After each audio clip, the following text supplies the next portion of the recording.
Hello student, कैसे हैं आप सब लोग। होप आप लोग सब बहुत अच्छे हैं। yesterday we discussed about balance sheet. In the last lecture we discussed about the balance sheet of the company. We were discussing about the financial statements of the company. So in first lecture we discussed about the contents of balance sheet. What is balance sheet and what are share capital, reserves and surplus. DTA and DTL मेरे पास query आई थी, कुछ बच्चों को थोड़ा कम समझ आया, but don't worry, I will discuss it later also. Today what I am going to teach you is the statement of profit and loss account. Statement of profit and loss. Company के जो profit और loss account, जैसे हम 11th में बनाते थे बच्चों, क्या बनाते थे हम, ट्रेडिंग अकाउंट बनाते थे, प्रॉफिट एंड लॉस अकाउंट बनाते थे, देन बैलेंस शीट बनाते थे। सिमिलरली इसमें भी बिल्कुल ऐसी होगा, बट वहाँ प्रॉफिट एंड लॉस अकाउंट बोलते थे, यहाँ पे बोलते हैं बेटा statement of profit and loss. ये बेटा हम कंपनी के पढ़ रहे हैं, what, statement of profit and loss. मैंने इसका परफॉर्मा पहले ही लिख के तैयार करा हुआ है आप लोगों के लिए।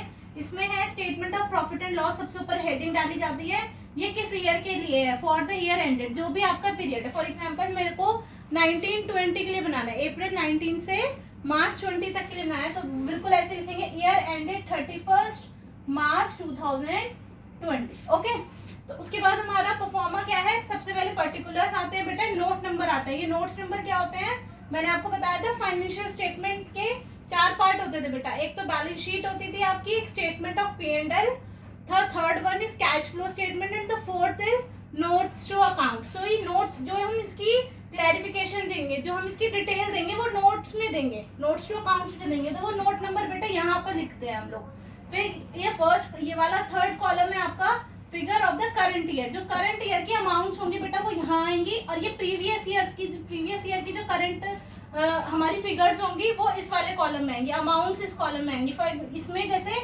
इसमें जो आपकी फिगर आएगी वो 1920 की आएगी, कब की आएगी बेटा, किसका, कौन से ईयर का बना रहे हैं हम, 1920 का। तो 1920 की बेटा यहाँ पर फिगर आएंगी, और इससे पहला वाला साल कौन सा था, 1819, उसकी फिगर आपकी यहाँ पर आएंगी, अगर वो था ईयर, यानी अगर हमारा बिजनेस नया शुरू हो रहा है तो यहाँ पे ब्लैंक ब्लैंक छोड़ देंगे, और अगर वो प्रीवियस ईयर था हमारा तो हम उसकी डिटेल्स यहाँ पर देंगे for the purpose of comparison. बेटा बैलेंस शीट और जो statement of profit and loss account होता है कंपनी का, वो इसी हिसाब से बनता है। ओके,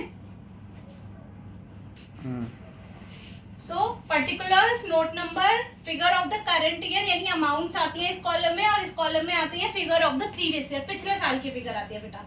तो अब यहाँ पे जो हम स्टार्ट कर रहे हैं, ये फर्स्ट आता है आपका रेवेन्यू फ्रॉम ऑपरेशन, जो आपका सेल कर जो भी आप बिजनेस, अगर आपका फर्नीचर का बिजनेस, जो फर्नीचर से आपका ऑपरेशंस क्या है, फर्नीचर बेचना, तो फर्नीचर बेचकर जो आपको पैसा आ रहा है, रेवेन्यू आ रहा है, वो आप यहाँ लिखोगे।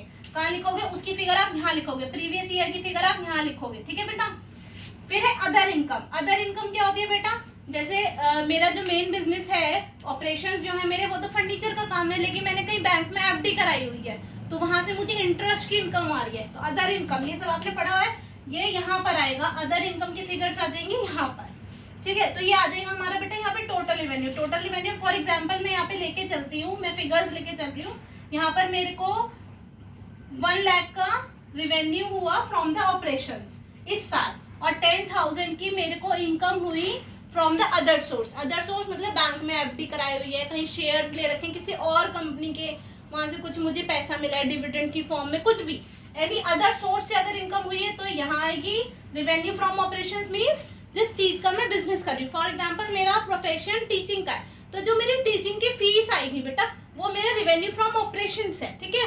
और यहाँ पर मैंने अपने बेटे के नाम से FD कराई हुई है, अपने नाम से FD कराई हुई है, तो वहां से इंटरेस्ट आया, वो मेरा यहाँ पर आ जाएगा। ओके, सिमिलरली प्रीवियस ईयर की फिगर्स यहाँ पर आ जाएंगी। फॉर एग्जांपल प्रीवियस ईयर में ये जो फिगर थी मेरी 80,000 थी, ज्यादा भी हो सकती है, कम भी हो सकती है, और ये वाली फिगर मेरी 8,000 थी। ओके, आ रही है समझ। तो टोटल रेवेन्यू, नेक्स्ट है total. The first is revenue from operations, क्या है बेटा, revenue from operations. The second is other income. Other income है इस बार की 10,000। तो टोटल रेवेन्यू कितना हुआ, टोटल एक तरीके से बोलूं तो टोटल इनकम, टोटल रेवेन्यू कितना हुआ मेरा, तो टोटल इनकम, टोटल रेवेन्यू हुआ मेरा बेटा 1,10,000, 1,10,000। और पिछले साल कितना हुआ था, लास्ट ईयर हुआ था ये 88,000। ओके, कुछ नहीं करना, सिंपल टोटल मारना है, 1 लाख प्लस 10,000, 1,10,000।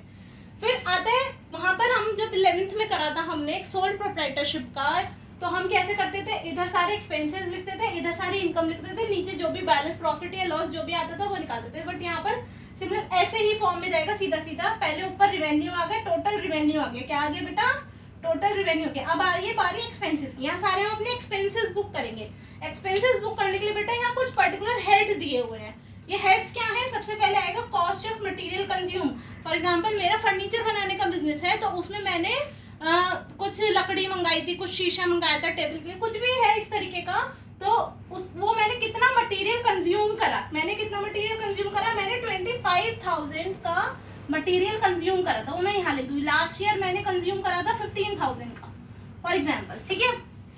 फिर purchases of stock in trade, purchases of stock in trade मतलब अगर मेरा ट्रेडिंग का बिजनेस है, मैंने कुछ क्या होता है कि मैं फर्नीचर जो सोफा है, डाइनिंग टेबल है, तो मैं खुद बनाती हूँ, चेयर्स मैं खुद बनाती हूँ और टेबल में एज इट इज खरीद के एज इट इज ट्रेड करती हूँ। तो मेरी कंपनी में मैंने जो स्टॉक इन ट्रेड हुआ ना टेबल चेयर मेरा, तो मैंने एज इट इज जो खरीदा था वो इस बार 15,000 का खरीदा बेटा, ठीक है। ये सारी फिगर्स आपको क्वेश्चन में दी हुई होंगी। और लास्ट ईयर मैंने जो खरीदा था वो 10,000 का खरीदा था, ओके। फिर नेक्स्ट आता है आपका, पहला क्या आया, cost of material consume, second आया purchases of stock in trade. SIT का मतलब यहाँ पे स्टॉक इन ट्रेड, सब लोग लिखते रहेंगे hand to hand, purchases of stock in trade. The next is changes in inventory of FG, finished good, WIP, work in progress and the SIT, stock in trade. क्या change हुआ, finish good, WIP, stock in trade. जो मेरा पड़ा हुआ था, पहले मेरा 10,000 रुपए का स्टॉक पड़ा हुआ था और आज मेरा 15,000 का स्टॉक हो गया है फिनिश गुड का या डब्ल्यूआईपी का या स्टॉक इन ट्रेड का, किसी भी चीज का। पहले 10,000 रुपए पड़ा हुआ था और आज ओपनिंग स्टॉक जो था वो 10,000 था और आज क्लोजिंग स्टॉक 31 मार्च 2020 को कितना हो गया बेटा, 15,000। तो कितना चेंज आया, 5,000। तो मैं वो लिखूंगी यहाँ पे 5,000। फिर आता है बेटा नेक्स्ट है एम्प्लॉय बेनिफिट कॉस्ट। नेक्स्ट क्या है बेटा, एम्प्लॉय बेनिफिट कॉस्ट, यानी जैसे मैंने सैलरी दी, स्टाफ वेलफेयर एक्सपेंस करा, कुछ भी इस तरीके का करा काम, तो वो फॉर एग्जांपल मैंने ये करा 5,000, लास्ट ईयर मैंने ये करा था, लास्ट ईयर भी मेरा ये 5,000 था फॉर एग्जांपल, सेम था टोटल अमाउंट। तो टोटल एक्सपेंसेस कितने हुए अभी तक, अभी मैंने ये change in inventory of finish good और डब्ल्यूआईपी के अमाउंट नहीं लिख रही, मैं फिलहाल ही मान के चल रही हूँ कि कोई चेंज नहीं था। ये मैं एक इलस्ट्रेशन से आपको दोबारा समझाऊंगी। Changes in inventory finish good कोई चेंज नहीं है, मैंने नील कर दिया। Employ benefit expenses 5,000। तो टोटल एक्सपेंसेस ये क्या है बेटा, फिर एक हेड आएगा टोटल एक्सपेंसेस। टोटल एक्सपेंसेस यानी कितना खर्चा करा, आप काउंट करो, 25 प्लस 15 कितना हो गया बेटा, 40 प्लस 40, 5,000 का मेरा टोटल एक्सपेंसेस हुए, ओके। लास्ट ईयर कितना हुआ था, 15,000 प्लस 10,000, 25,000 प्लस 5,000, दिस इज 30,000। यानी लास्ट इस बारी करंट ईयर में मेरी जो करंट ईयर की फिगर है बेटा, उसमें 1,10,000 का मेरे को रिवेन्यू हुआ है टोटल और एक्सपेंस हुआ है मेरे 45,000 के। 88,000 का लास्ट ईयर होता, लास्ट ईयर एक्सपेंसेस हुए थे 30,000 के। तो प्रॉफिट बिफोर टैक्स क्या होता है बेटा, टैक्स लगता है, तो पहले हम निकालेंगे। अभी हमने यहाँ पे टैक्स की बात नहीं करी है, इस वाले खर्चे में हमने टैक्स की बात नहीं करी है। तो अभी प्रॉफिट बिफोर टैक्स क्या आएगा, प्रॉफिट कैसे आता था, जो हमारा रिवेन्यू आएगा उसमें से सारे खर्चे लेस कर देंगे। बेटा बताओ कितना आया, 1,10,000 माइनस 45,000 कितना आएगा, ये आया आपका 65,000, यस 65,000। और ये कितना आया, 88,000 minus 30,000, this will become 58,000, okay. Profit before tax आया 65,000, लास्ट ईयर आया था 58। टैक्स की अमाउंट आपको क्वेश्चन में गिवन होगी, तो वो कितना आया, फॉर एग्जांपल 10,000 का इस बार मुझे गवर्नमेंट ने टैक्स लगाया, वो लेस कर देंगे। लास्ट ईयर 8,000 का टैक्स लगाया था, वो लेस कर देंगे। तो प्रॉफिट आफ्टर टैक्स कितना आया, नॉर्मल बिफोर टैक्स वाले में से टैक्स लेस करेंगे यानी 55,000 और 58 में से 8 जाएगा 50,000। ये मेरा आ गया प्रॉफिट और लॉस फॉर द पीरियड। ये मैंने 5 माइनस 6 की क्या लिखा हुआ है देखो, 1 और 2, टोटल रेवेन्यू होगा 1 प्लस 2। एक्सपेंसेस की बात करें तो टोटल एक्सपेंसेस इन सबको टोटल करके आएंगे, ये फोर्थ हेडिंग है, ओके। थर्ड था टोटल रेवेन्यू, फोर्थ आ गया एक्सपेंस। तो फिफ्थ कैसे आया आपका, फिफ्थ आया 1 - 4 है ना, 1 - 4 आ गया आपका प्रॉफिट बिफोर टैक्स। और इसके बाद टैक्स 6 है, टैक्स 7th है, 5th में से 6 माइनस कर देंगे, यानी प्रॉफिट बिफोर टैक्स में से क्या लेस करेंगे बेटा, टैक्स लेस करेंगे। इट विल बिकम प्रॉफिट और लॉस कुछ भी आ सकता है आपका फॉर द पीरियड 5th - 6 यानी ये 55,000 and 50,000।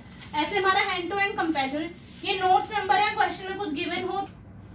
So student particular note number, ये सारे रिवेन्यू आ जाता है, टोटल रिवेन्यू, सारे एक्सपेंसेस। इस वाले एक्सपेंसेस में मैंने क्या क्या लिया है बेटा, एक तो cost of material consume, the second is purchase of stock in trade. तो पहली चीज क्या लिया है, कॉस्ट ऑफ मटेरियल कंज्यूम, दूसरा purchase of stock in trade, तीसरा change in inventory of finish good, WIP यानी work in progress, and SIT stock in trade.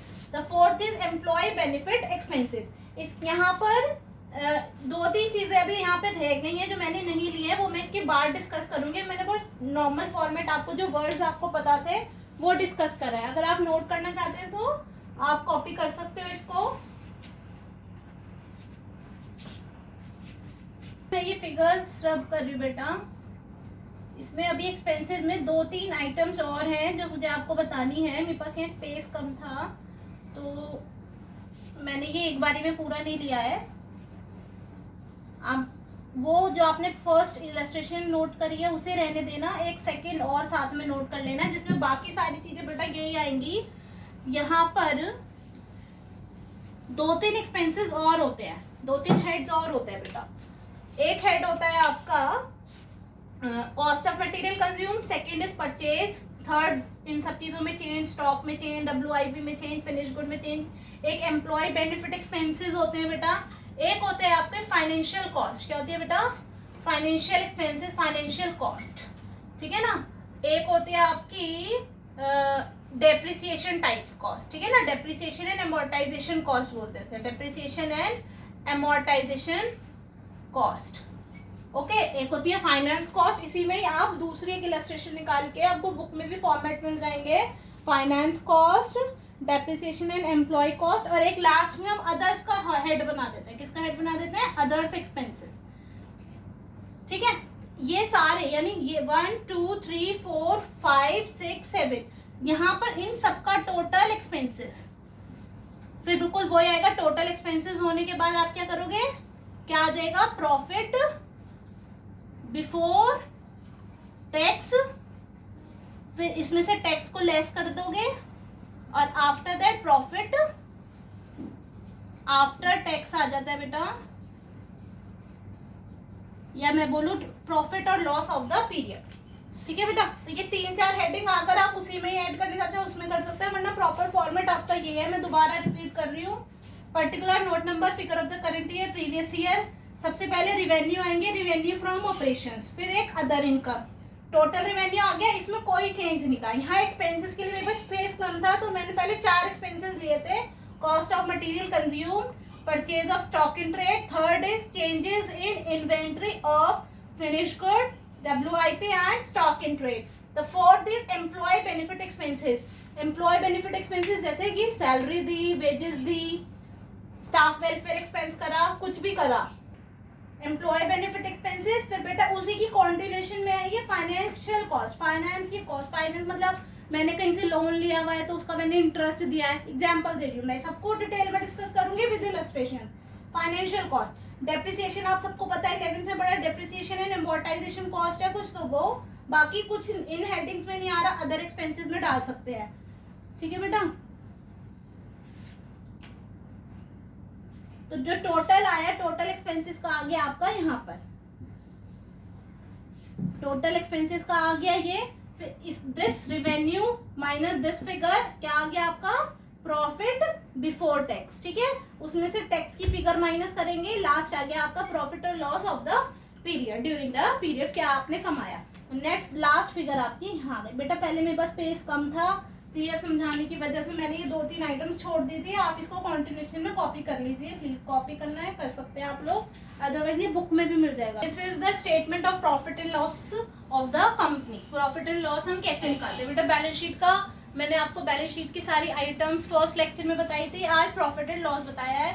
अगर कोई टर्म समझ नहीं आ रही है तो अभी मत घबराइएगा, क्योंकि मैं हर टर्म को इंडिविजुअली डिस्कस करूंगी अभी नेक्स्ट वीडियो में। so that you can properly understand about the statement and the balance sheet of the company. कोई भी टर्म में, किसी भी टर्म में दिक्कत है, don't take any tension. Query है तो पूछ सकते हो, अदरवाइज मैं इलस्ट्रेशन के साथ एक एक टर्म को, जैसे मैंने बैलेंस शीट के टर्म्स को एक्सप्लेन किया था, I am going to discuss all this with you in my next video. Okay.